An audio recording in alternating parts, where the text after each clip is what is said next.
Повышение эффективности и конкурентоспособности хозяйствующих субъектов, удовлетворенность потребителей качеством товаров, работ и услуг, выявление потенциалов развития региональной экономики, включая научно-технологический и человеческий потенциал.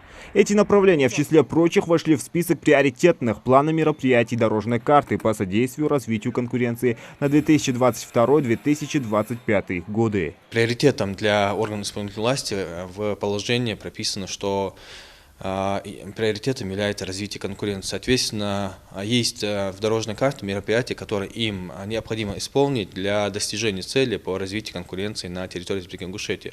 И мы считаем, что к 2025 году в случае достижения исполнения указанных мероприятий, что в республике будут развит частный бизнес, и данное мероприятие направлено на это. Дорожная карта – это наглядное представление пошагового сценария развития экономики, в частности, разных ее систем – здравоохранения, образования, культура и не только. Прежде всего, это визуальный прогноз на будущее, который позволяет его четко увидеть и оценить. Дорожная карта включает в себя 35 товарных рынков по 11 основным направлениям, по которым определены 40 ключевых показателей. Перечень товарных рынков для содействия развитию конкуренции в республике и план мероприятий утвердил в декабре минувшего года глава Ингушетии Махмуд Али Калиматов. Все согласовано с ФАС России. Антимонопольный орган у нас, как уполномоченный орган по разработке дорожной карты, утвержден Министерство экономики Республики Ингушетия, и антимонопольный орган проверяет согласовывает и проверяет на наличие антимонопольных нарушений разработанную данную карту.